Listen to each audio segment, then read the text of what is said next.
මේ ශ්‍රී ලංකා ගුවන් විදුලි සංස්ථාවයි. ජාතියේ සංනිවේදකයා විශ්වාසය සමග පෙරට.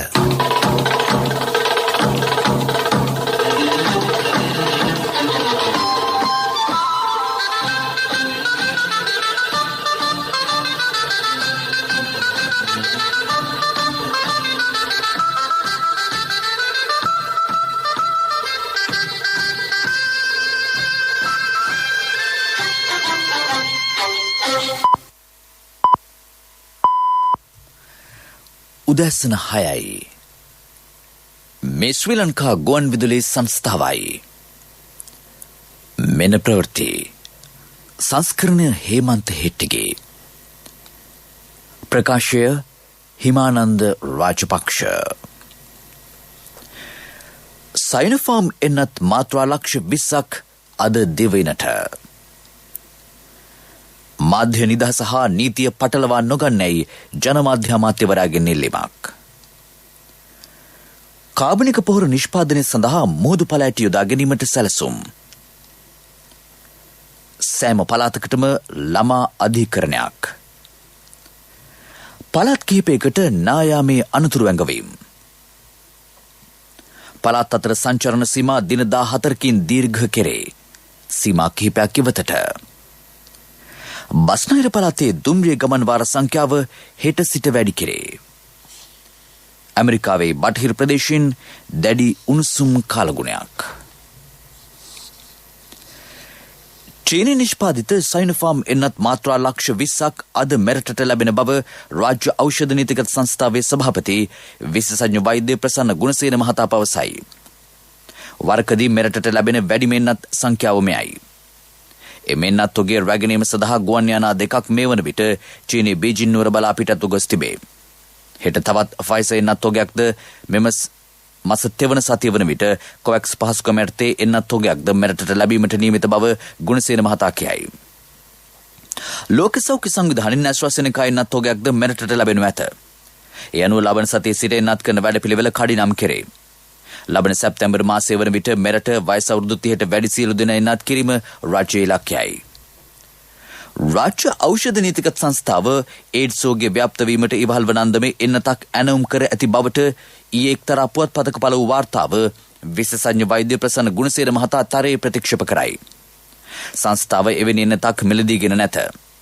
එම පුවත එන්නත් කරන වැඩසටහන කෙරෙහි ජනතාව තුළ ඇති විශ්වාසය බිඳ දැමීමේ කුමන්ත්‍රණයක ප්‍රතිඵලයක් ලෙස සභාපතිවරයා හඳුන්වයි. මේ සම්බන්ධයෙන් සත්‍ය තොරතුරු වන්නේ අපි දන්නවා ඒකාංගික ප්‍රතිදේහ කියලා දෙයක් රෝගවලට දෙනවා. මේ ඒකාංගික ප්‍රතිදේහ ගෙනීමේදී එක්තරා ආයතනයක HIV ඒ කියන්නේ AIDS විස බීජය තියෙන බවට අපගේ ඖෂධ නියාමන අධිකාරියෙන් දැනුම් දුන්නාම ඒ එන්නත් නෙවෙයි ඒවා කියන්නේ ඒවට කියන ප්‍රතිදේහ. ඒ ප්‍රතිදේහ ගෙනීම නතර කරා මේ වෙන අසනීප වලට දෙන බෙහෙත් වර්ගයක්. ඊට පස්සේ ඖෂධ නියාමන අධිකාරියේ පරීක්ෂණාගාරය නැවත වරක් ඒ AIDS විස බීජය නැහැ කියලා තහවුරු කරපු ඒ ඖෂධ ගෙන්වීම සඳහා අවසරය ලබා දුන්නා. ඒකට අනුව තමයි ඒ කටයුතු කරන්නේ. කිසිම වෙලාවක ඖෂධ නියාමන අධිකාරිය විසින් ජනතාවට භාවිතා කිරීමට නුසුදුසුයි කියන ලද කිසිදු ඖෂධයක් ලංකාවට ගියේ නැහැ. මේ නිසා මේ තියෙන කරුණු ඊටාමතාම පටලවලා මිනිස්සු නොමග යවලා එන්නත් කරණය පිළිබඳ තියෙන විශ්වාසය බිඳහෙලීම සඳහා මේ වගේ ජාතියට රටට විරුද්ධ දුෂ්ට බලවේග ගෙන යන වැඩපිළිවෙළවල් අපි ඊටාම කනගාටුවෙන් යුතුව එලා දකිනවා. රජයේ මාධ්‍ය වලින් පමණක් තොරතුරු ලබා ගන්න කියලා කියනවා. මොකද මේ පුද්ගලික මාධ්‍යවල විවිධ අරමුණු නිසා තමයි මෙවැනි අසත්‍ය ප්‍රචාර ගෙනියන්නේ. රජය ක්‍රියාත්මක කර ඇති එන්නත් කරන වැඩසටහනට කිසිදු බියකින් තොරව සහභාගී වන්නයි ඒ මහතා ජනතාවගෙන් ඉල්ලීමක් කරයි. එන්නත් කරන වැඩසටහන ව්‍යාප්ත කිරීමත් සමග මේ වන විට දිවයින පුරා වාර්තා වන කොරෝනා ආසාදිතයින්ගේ සංඛ්‍යාවේ අඩුවක් දක්නට ලැබෙන බවද ඔහු සඳහන් කරයි. අදහස් සහ මතවාද පළ කිරීමේ භාෂණයේ නිදහස වත්මන් රජය තහවුරු කර ඇතැයි අමාත්‍ය කේලේ රමුක්වැල්ල මහතා අවධාරණය කරයි. එහෙත් නිදහස හා නීතිය පටලවා නොගත යුතුය. නිදහස ක්‍රියාත්මක විය යුත්තේ නීති රාමුව තුලයි. නීති ආරක්ෂා කිරීමේ වගකීම රජයට පැවරී තිබේ. එබැවින් නිදහස තහවුරු කරමින් නීති ක්‍රියාත්මක කරන බව අමාත්‍යවරයා පැවසුවේ මහනුවරදී ඊයේ මාධ්‍යට අදහස් දක්වමිනි. කාබනික පොහොර නිෂ්පාදනය සඳහා මුහුදු පළාට යොදාගත හැකි බවට හඳුනාගෙන ඒ අනුව කාබනික වගාවට අවශ්‍ය පොහොර හා නයිට්‍රජන් දියර නිෂ්පාදනය කිරීම සඳහා මුහුදු පළාට යොදා ගැනීම කෙරෙහි අවධානය යොමු වී ඇතැයි රාජ්‍ය අමාත්‍ය කාංචන විජේසේකර මහතා කියයි. මුහුදු පැලෑටි වගාව මේ වන විට විශේෂයෙන් උතුරු පළාතේ කිල්නොච්චිය යාපනය කල්පිටිය දිස්ත්‍රික්කවල සාර්ථකව සිදුවේ.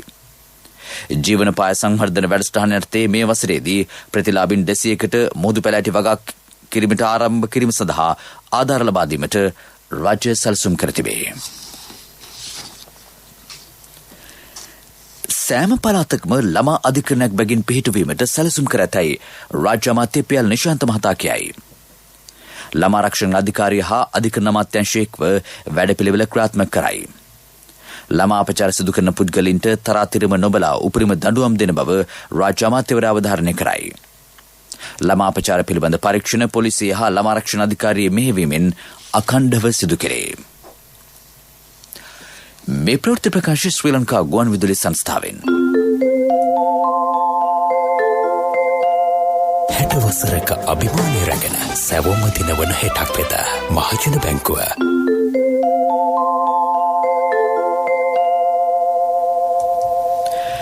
පවතින අයහපත් කාලගුණය සමග ජාතික ගොඩනැගිලි පරීක්ෂණ සංවිධානය දෙවෙනි ප්‍රදේශ කිහිපයකට නායම් අනතුරු ඇඟවීම නිකුත් කර තිබේ.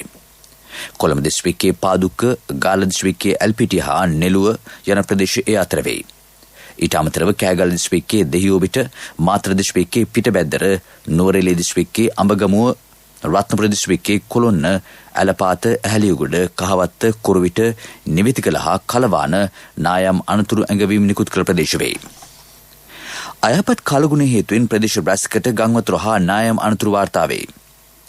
කොළඹ, මහනුවර, නුවරඑළිය, රත්නපුර, ගාල්ල හා කිල්නොච්චි දිස්ත්‍රික්කවල පවුල් 1403කට අයත් 5777 දෙනෙක් පීඩාවට පත්ව සිටිති. නිවාස 142කට හානි සිදු වී ඇතැයි ආපදා කළමනාකරණ මධ්‍යස්ථානය කියයි. ගංවතුර අවදානම් හමුවේ ජනතාවට සහන සැලසීම සඳහා නාවික හමුදා සහන කණ්ඩායම 8ක් යොමු කර තිබේ. කළුතර, රත්නපුරය සහ ගාල්ල යන දිස්ත්‍රික්කවල ප්‍රදේශ කිහිපයක එම කණ්ඩායම් ස්ථානගත කර ඇත.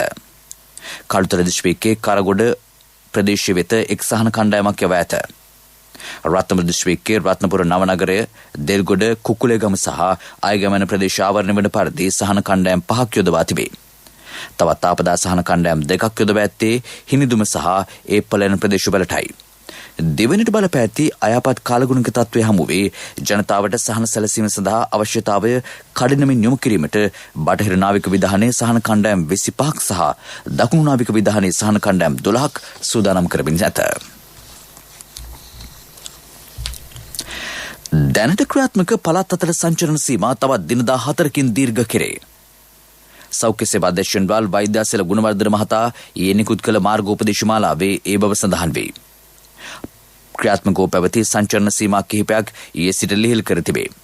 ඒ අනුව ආගමික ස්ථාන යලි විවෘත කිරීමට අවසර ලැබේ.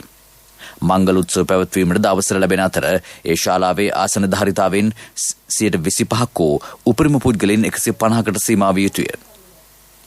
අවන්හල් සඳහා පැවති සීමාද ලිහිල් කර තිබේ. ඒ අනුව අවන්හල්වලදී ආහාර අනුභව කිරීමේ අවසරය ජනතාවට ලැබේ. විභාග පැවැත්වීමටද අවසර ඇත. පුද්ගලික හා කුලීර වතවල මගින් ගෙන යාම ආසන ධාරිතාවලට පමණක් සීමා වේ. ආර්ථික මධ්‍යස්ථාන, එලිමහන් වෙළඳාම, සතිපොළ සඳහාද අවසර ඇත. වැඩමුළු, සම්මන්ත්‍රණ ආදී සඳහාද අවසර ලැබේ. එහෙත් උපරිම සහභාගීත්වයේ 50 දෙනෙකුට සීමා විය යුතුය. පොදු ප්‍රවාහනය ආසන ධාරිතාවෙන් 50%කට සීමා වේ. එහෙත් බස්නාහිර පළාතේ ඒ 30%කට සීමා කර ඇත. දිවාසුරකු මධ්‍යස්ථාන විවෘත කළ හැකිය. සියලුම රාජ්‍ය හා පෞද්ගලික ආයතනවල ක්‍රියාකාරීත්වය නව සාමාන්‍යකරණයට අනුකූලව ලෙස පවත්වාගෙන යාමට වග බලාගත යුතුය. සියලුම ආයතන, අංශ හා මහජනතාව පුද්ගල දුරස්ථ භාවය ඇතුළු සියලු මාර්ගෝපදේශ අනිවාර්යෙන් පිළිපැදිය යුතුය. බස්නාහිර පළාතේ දැනට ක්‍රියාත්මක දුම්රිය ගමන් වාර සංඛ්‍යාව හෙට 100% දක්වා ඉහළ නැන්වේ. එම සංඛ්‍යාව ඉදිරියේදී තවත් ඉහළ නැන්වීමට අපේක්ෂා කරන බව දුම්රිය සාමාන්‍ය අධිකාරී ධම්මික ජයසුන්දර මහතා ගුවන් විදුලියට පැවසිය. දිවුලපිටියේ පෑලියගොඩ බන්ධනාගාර සහ අලුත් අවුරුදු පොකුරු වලින් වාර්තා වී ඇති සමස්ත ආසාදිතයින් සංඛ්‍යාව 2,65,151 දක්වා ඉහළයි. ඊයේ ආසාදිතයෝ 1515 දෙනෙකු හඳුනා ගනු ලැබුහ. ජාතික ගුවන් විදුලියේ කන්නාඩිය වැඩසටහනින් අද සාකච්ඡා කරන්නේ ගෝලීය වසංගත හමුවේ ශ්‍රී ලාංකීය ජනමානස පිළිබඳවයි. ගෙවී ගිය සතියේ දේශපාලන හා රටේ ආර්ථික පිළිබඳව දෙහිදී අවධානය යොමු කෙරේ. සිටි FM සහ වෙළඳ සේවය ඔස්සේ පෙරවරු 7 සිට 10 දක්වා කණ්ණාඩි වැඩසටහන ප්‍රචාරය කෙරේ. අද පෙරවරු 7 සිට 8 දක්වා ස්වදේශීය සේවයෙන් ප්‍රචාරය වන සුභාර්ති වැඩසටහනට මහ බැංකුව අධිපති මහාචාර්ය WD ලක්ෂ්මන් මහතා සහභාගී වෙයි. රටේ ආර්ථිකයේ හදගැස්ම අද සුභාර්ති මාතෘකාවයි. නව්‍යකරණයේ අභිමානය නවමානයට මහජන බැංකුව 60 වසරක අභිමානය රැගෙන සැවොම දිනවන හෙටක් වෙත. ප්‍රමුඛ පුවත ඔබ වෙත ගෙනෙන්නේ සෑම ගෙදරකම සිටිය යුතු වෙද මහත්මයා සිද්ධාලේප. ලෝක ජනගහන දිනය අදයි. එක්සත් ජාතීන්ගේ සංවර්ධන අරමුදලේ පාලක සභාව 1989 දී සෑම වසරකම ජූලි 11 වෙනිදා ලෝක ජනගහන දිනය ලෙස ප්‍රකාශයට පත් කළේය. 1990 සිට ලෝකයේ රටවල් 90කට අධික සංඛ්‍යාවක් එම දිනය සමරයි. 1987 ජූලි 11 වෙනිදා ලෝක ජනගහනය කෝටි 500ක් ලෙස වාර්තා විය. 2010 දී ඒ කෝටි 80ක් විය. වාර්ෂිකව 7 කෝටි 80 ලක්ෂයක් ජනගහනය වර්ධනය බව සමාජ විද්‍යාඥයෝ පවසති. 2001 පැවැත් වූ ජනසංගණනයට අනුව ශ්‍රී ලංකාවේ ජනගහනය 1 කෝටි 87 ලක්ෂ 97,257ක් විය. 2010 වන විට ඒ කෝටි 2 ඉක්මවා තිබිණි. ජනසංගණනයක් දසවසරකට වරක් පැවැත්වේ. ශ්‍රී ලංකාව වසර 30කට පසුව සමස්ත දිවයින ආවරණ පරිදි අවසන් වරට 2011 දී ජනහා නිවාස සංගණනයක් පැවැත්විය. ඒ මෙරට 14 වෙනි ජනසංගණනයයි. එම සංගණනයට අනුව මෙරට ජනගහනය 2 කෝටි 2,77,597ක් විය. වැඩිම ජනගහනයක් එනම් 28.8ක් බස්නාහිර පළාතෙන්ද අඩුම ජනගහනය එනම් 5.2ක් උතුරු පළාතෙන්ද වාර්තා විය. වැඩිම ජනගහනයක් වාර්තා වන දිස්ත්‍රික්කය කොළඹයි. අඩුම ජනගහනයක් වාර්තා වන්නේ මුලතිව් දිස්ත්‍රික්කෙනි.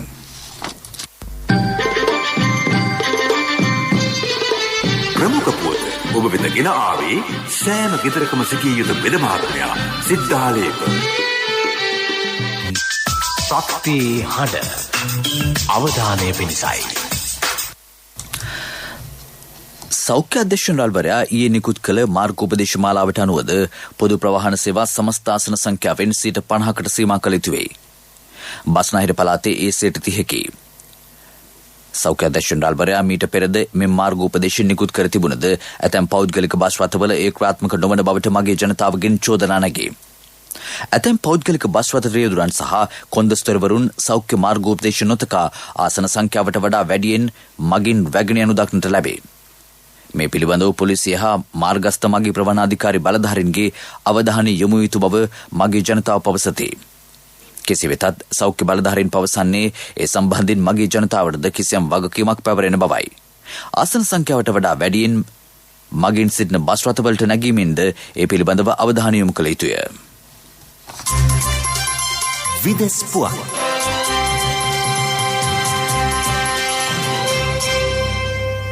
ඝාතනයට ලක් වූ හයිටි ජනාධිපති ජොවෙනෙල් මොයිසේ මහතාගේ බිරිඳ එම අවාසනාවන්ත සිද්ධිය සිදු ආකාරය පැහැදිලි කරයි.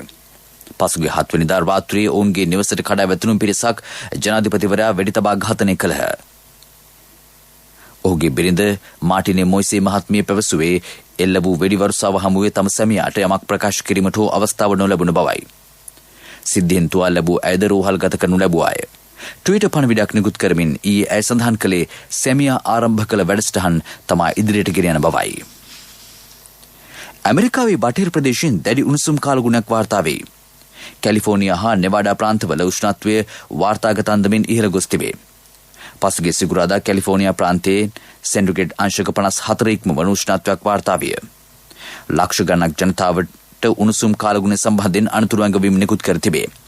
හැකිතාක් ජලය පානය කරන ලෙසත් වායු සමනය කළ ගොඩනැගිලිවල රැඳී සිටින ලෙසත් එරට ජාතික කාලගුණ සේවාව ජනතාවට දැනුම් දී ඇත.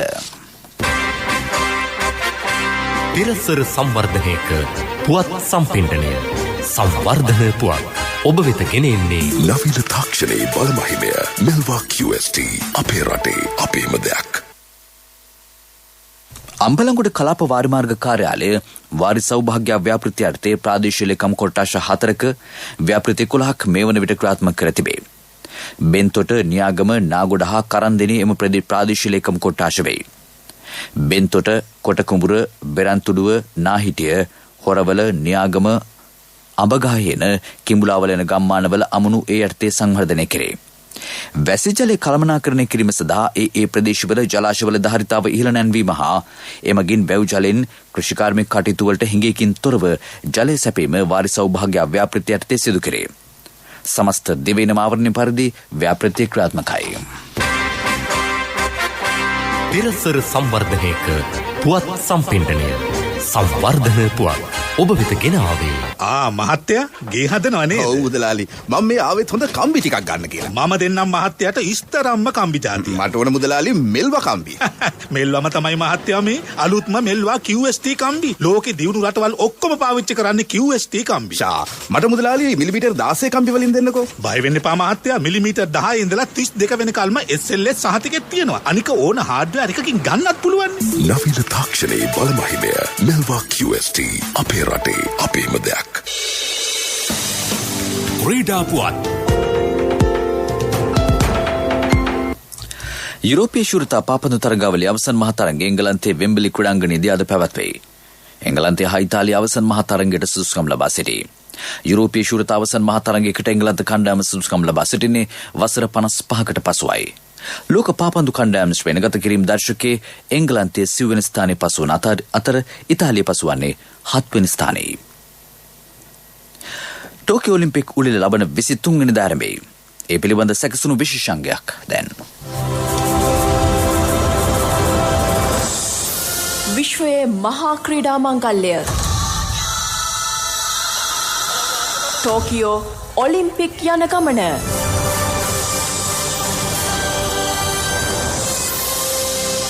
ඔලිම්පික් යනු රටවල් 200කට අධික සංඛ්‍යාවක දසදහස් ගණන් ක්‍රීඩකයන් විවිධ ක්‍රීඩාවන් සඳහා සහභාගී වන ප්‍රමුඛතම අන්තර්ජාතික ක්‍රීඩා උළෙලයි. ක්‍රීඩාවට ඉමහත් ඇල්මක් දැක් වූ පියරේද කුබර්ටින් නම් වංශාධිපතියා 1894 දී අන්තර්ජාතික ඔලිම්පික් කමිටුව පිහිටවීමත් සමග නූතන ඔලිම්පික් ක්‍රීඩා උළෙල ආරම්භ කරනවා. ඒ අනුව පළමු ඔලිම්පික් උළෙල ග්‍රීසියේ ඇතෙන්ස් නුවරදී පැවැත්වෙන්නේ රටවල් 14ක ක්‍රීඩකයන් 241 දෙනෙකුගේ සහභාගීත්වයෙන්. එම තරඟාවලිය සඳහා නිකුත් කළ ප්‍රවේශ පත්‍ර වලින් සහ සමරු මුද්දර වලින් මුදල් උපයා ගැනීම ග්‍රීක රජයේ අරමුණ වුණා. එම තරඟාවලියේදී වැඩිම රන් පදක්කම් ගණනක් එනම් රන් පදක්කම් 11ක් දිනාගත්තේ ඇමරිකා එක්සත් ජනපදයයි. සත්කාරක ග්‍රීසිය රන් 10කුත් ජර්මනිය රන් 6කුත් දිනාගත්තා. එම ආරම්භයත් සමග දෙවන ඔලිම්පික් තරඟමාලාව ප්‍රංශයේ පැරිස් නුවරදී පැවැත්වුණා. ශ්‍රී ලංකාව ඔලිම්පික් තරඟමාලාවට එක්වන්නේ 1948 වසරේදී. එදා සිට මේ දක්වාම 1976 දී හැර ශ්‍රී ලංකාව මෙම තරඟාවලිය නියෝජනය කරනවා. මෙවර තරඟමාලාවටද ශ්‍රී ලංකාව නියෝජනය කරමින් ක්‍රීඩකයන් 9 දෙනෙකු සහභාගී වෙනවා. මෙවර ඔලිම්පික් තරඟමාලාව එළඹෙන ජූලි 23 වෙනිදා ආරම්භ වීමට නියමිතයි. ටෝකියෝ ඔලිම්පික් උළෙලට හරියටම තවත් ඉතිරි වැත්තේ දින 12ක් පමණයි. විශ්වයේ මහා ක්‍රීඩා මංගල්‍ය ටෝකියෝ ඔලිම්පික් යන ගමන.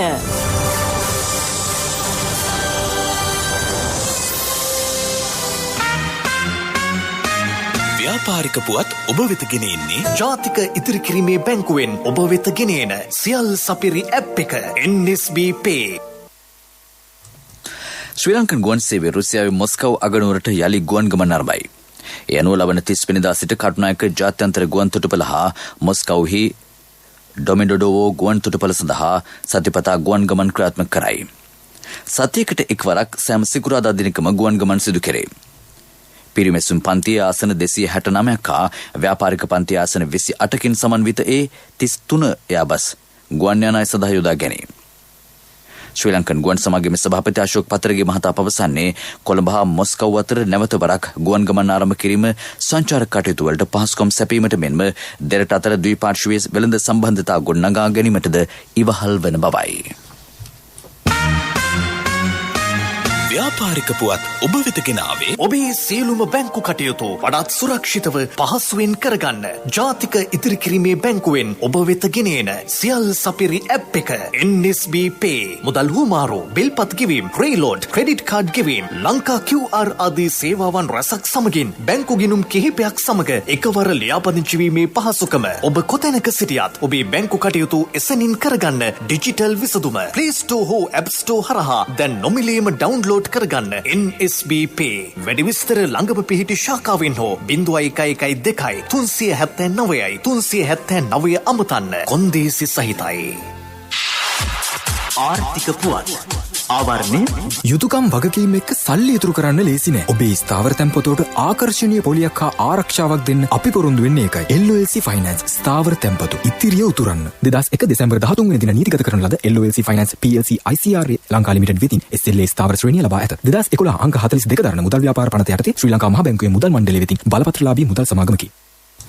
හම්බන්තොට දිස්ත්‍රික්කයේ ගෙවතුමට්ටමින් කාබනික පොහොර නිෂ්පාදනයේ වැඩසටහන් දැන් ක්‍රියාත්මකයි. දිස්ත්‍රික්කයේ ගොවිජන සංවර්ධන කාර්යාල බල ප්‍රදේශ ක්‍රියාත්මක ගෙවතුවගා වැඩසටහනට සමගාමීව කාබනික පොහොර නිෂ්පාදනය සිදු කෙරේ. කෘෂිකර්ම පරීක්ෂණ හා නිෂ්පාදන නිලධාරීන්ගේ මඟ පෙන්වීම හා උපදෙස් අනුව තම ඉඩමෙන් පහසුකම් ඇති අයට ඒ සඳහා මුද්‍රව්‍ය යොදා ගනිමින් ගෙවතුවගාවට අවශ්‍ය කාබනික පොහොර නිෂ්පාදනය කිරීමට අවස්ථාව සැලසේ. මගේ මහත්තයා දාපු මේ රත්තරන් මුද්ද තමයි මගේ ජීවිතේ. LOLC එකට ඔයාලගේ රත්තරන් පණ වගේ. ඔයාලගේ රන් බහන්න අපි ළඟ තියනකල් ඔයාලට ජීවිත රක්ෂණයකුත් දෙන්නේ අපි විතරයි. වෙලාවට ගෙවා ගන්න බැරි වුණොත් ඔයාලගේ රත්තරන් කොහොම හරි ඔයාලටම දෙන එකයි අපේ ප්‍රතිපත්තිය. ගෙවා ගන්න අමාරුනොත් අපි කතා කරලා විසඳුමකුත් දෙනවා. මුද්දට මං හිතපු නැති ගාණක් හම්බුණා. ආපු ගමන් වැඩෙත් උනා. වටිනා තෑග්ගකුත් හම්බුණා. LOLC එක කරන ගනුදෙනුවක් රත්තරන් වටින ගනුදෙනුවක් කියන්නේ ඒකනේ. LOLC Finance රන්සවි රන්නය සේවාව. රත්තරන්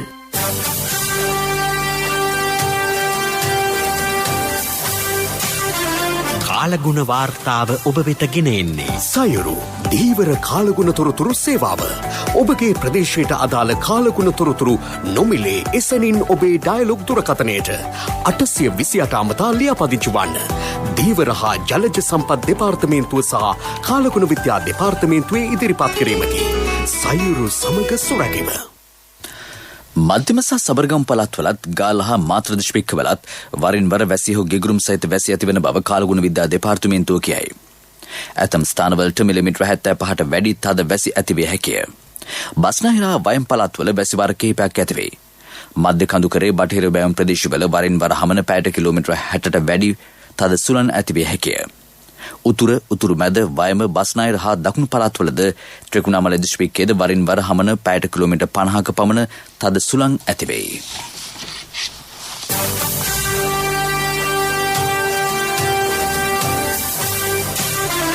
කාලගුණ වාර්තාව ඔබ වෙත ගෙන ආවේ සයුරු දීවර කාලගුණ තොරතුරු සේවාව. ඔබගේ ප්‍රදේශයට අදාළ කාලගුණ තොරතුරු නොමිලේ එසැනින් ඔබේ ඩයලොග් දුරකථනයට 828 අමතා ලියාපදිංචි වන්න. දීවර හා ජලජ සම්පත් දෙපාර්තමේන්තුව සහ කාලගුණ විද්‍යා දෙපාර්තමේන්තුවේ ඉදිරිපත් කිරීමකි. සයුරු සමග සුරැකීම. දැන් දවසේ සටහන.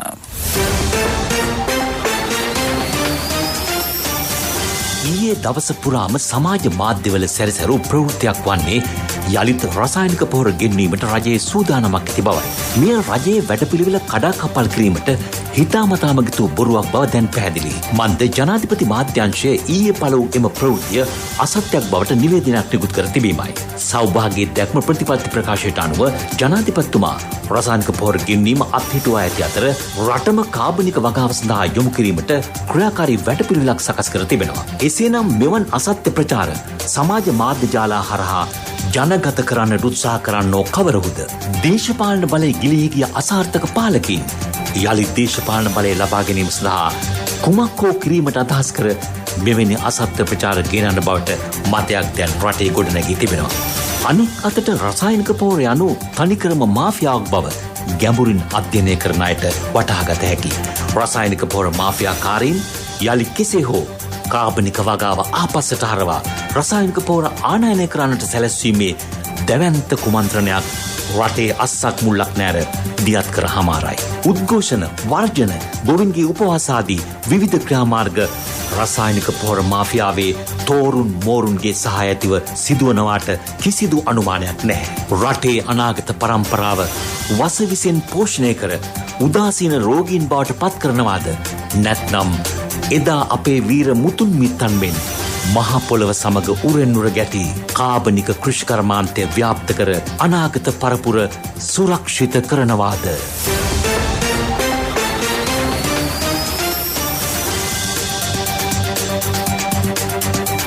ප්‍රවෘත්තිවසන් කිරීමට යලි සිරස්තල. සයිනෝෆාම් මෙන්නත මාත්‍රා ලක්ෂ 20ක් අද දිවයිනට. මාධ්‍ය නිදහස සහ නීතිය පටලවා නොගන්නයි ජනමාධ්‍ය අමාත්‍යවරයාගෙන් ඉල්ලීමක්. කාබනික පොහොර නිෂ්පාදනය සඳහා මුහුදු පැලෑටි යොදා ගැනීමට සැලසුම්.